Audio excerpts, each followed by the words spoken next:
In this video, I will be highlighting what it takes to get a 3D rotary carving started on this Onefinity Revolution. I will be walking through the Vectric Pro software and the features that we will use to produce G-code, which will tell our machine what to do. I'm also going to show you where you can find high-quality free STL files to use on your CNC machine. So stick around. First, going to run you through my process on the software. I'm going to be using V-Carve Pro. Then we're going to go down to the work area and get busy on the Onefinity Revolution. I ultimately did decide to go with V-Carve Pro. I do have another video of me weighing the software options. What I found was that this was going to be the easiest method. If you haven't purchased your Onefinity Revolution yet, I highly recommend you check out software first. You're going to have to spend some extra money to get the software on top of the Onefinity Revolution. Those two added together, you can figure out if that's worth it for you or not. If you're new to V-Carve Pro like I am, this is one of the most important parts. It's gonna take you through the process of looking for your machine first. Make sure that you go in here to manufacturer and select your machine. For me, I have a Onefinity X50 Pro Journeyman, and make sure to check off Rotary and then hit download, and it's going to automatically put that profile into your software for you. Here we are on the home screen of V-Carve Pro. It took me a little bit to get used to the buttons. As you guys know, if you follow me, I primarily use CarveCo, so this has been a new experience for me, but it's been very enlightening, and there's a couple of things that I can do in here that I couldn't do with CarveCo, so this is a really good thing. We're going to start by hitting Create New File. Over here on the left side, we have Job Type. We're going to configure it to Rotary. The piece of material that I have in the spinner right now downstairs is a 12-inch piece. But I'm gonna put 11.5. The diameter is 3. My reasoning behind putting 11.5 instead of 12 here is just to make sure that my bit doesn't start carving any of the actual machine parts rather than block of wood that I want it to carve. So I'm gonna set my Z0 position up on cylinder surface. My XY datum is gonna be the back left, and we're going to be carving along the x-axis. If you set up your rotary on the y-axis, make sure to just switch that over. I'm not going to flip design. I'm going to turn my modeling resolution onto high. I have a pretty high-end PC, so I think that it can handle that really well. And then I'm going to hit OK.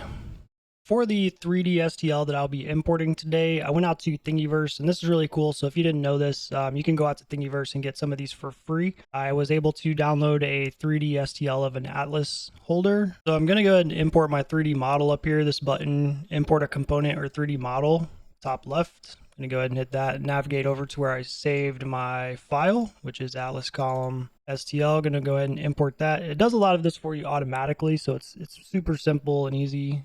This is what I'm going to be carving today. So you do need to go over here on your left side and get your model size correct. So obviously I'm not going to be able to produce 37 inches of this column with a 12-inch piece of material. I'm going to go ahead and hit the scale model to fit material button, and then I'm going to adjust it from there. So here you can see that it placed the model inside of my stock, but I can see here on my left and right that I have some more material that I can use. So I'm going to increase the height a little bit. So I'm going to undo lock ratio, and then model length, I'm going to change it to 9. Okay, and that looks a little bit too stretchy, so I'm going to go back, and I think that looks pretty good, so we're going to take that. So you might have noticed that I had square stock downstairs, and here I am looking at a cylinder. So what we need to do is go up to gadgets, and we're going to use the wrapping section, and we will create a rounding toolpath first. So the size of my square blank is 3. I'm going to optimize raster along the cylinder, select. So y'all know I primarily use Jenny bits. So what I did beforehand is I downloaded the Cadence Manufacturing Jenny bit speeds and feed sheet, and then I also went and got the tool groups from them. So I'm going to go ahead and import those now. There's a import button right here. Okay, so here's my Cadence Manufacturing and Design library. So I'll just easily be able to pull these tools up and select them. I have most of these bits. The ones that I don't have, I plan on buying those shortly. For this rounding toolpath, I'll be using the 1/4-inch Jenny. And this is my first project there on the rotary, so I'm going to keep everything nice and slow so I can make sure to have control of it.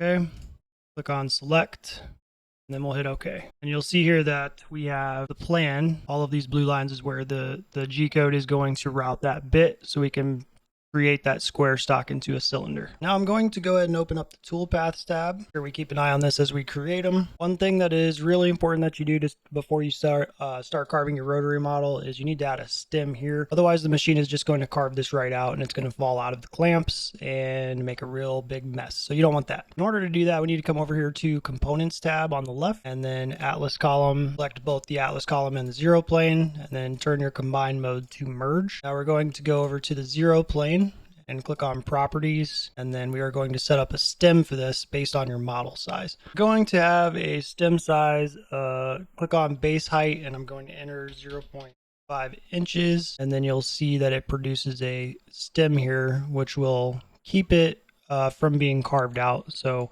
when this is done, we can just take a handsaw and cut those off and get the model out. So you can see here that the red is showing through here a little bit. I'm going to go ahead and take this down to 0.22 and see if that corrects that issue. Still a little bit there, so I'm going to go 0.21. Okay, looks like it's got it. So now I have all of the details of the model. A little bit showing on the back there, but I think that's acceptable, so we'll take that. Okay, now I'm going to go back into the design tab. I'm going to go over here to the right in the toolpaths, and we'll create a 3D roughing toolpath. For roughing, you guys know I like to use the Jenny bit, so I'm going to select my 1/4 inch Jenny for the roughing pass. Down here using my newly added library.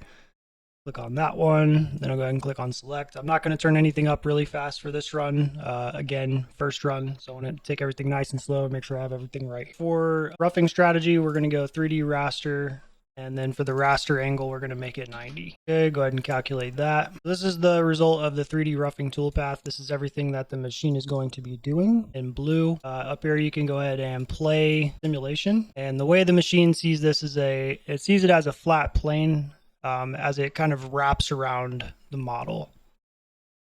This is what it predicts that we will get after the roughing pass.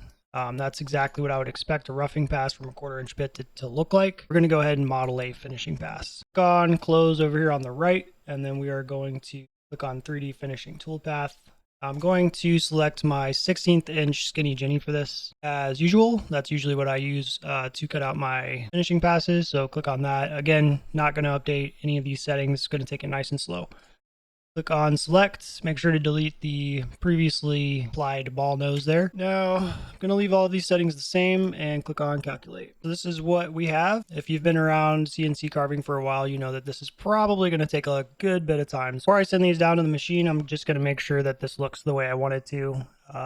The software generates a flat plane view. So this is what everything that the machine is going to be doing except on the rotary. And this is the predicted outcome. So that block of wood I got downstairs is a piece of cherry. So this is going to look pretty similar to what I'm trying to do here. So let's get it down to the machine and thing going. So I'm going to go ahead and save these toolpaths.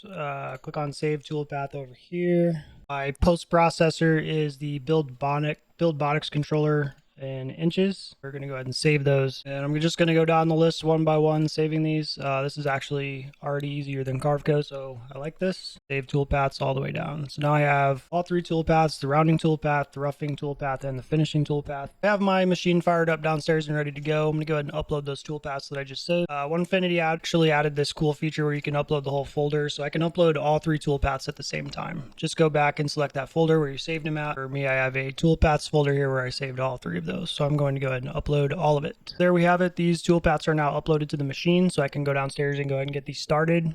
You can see here I have a rounding toolpath, take approximately 28 minutes, a roughing toolpath, take approximately 3 hours and 14 minutes, and then a finishing toolpath that will take about 6 hours. I can get these down by about 50%. For the sake of the first carve that I'm doing here, I'm going to leave everything nice and slow so that I can watch it and intervene if I have to. Tune into my next video for the rest of the project. Don't forget to like and subscribe for my future projects. See you in a bit.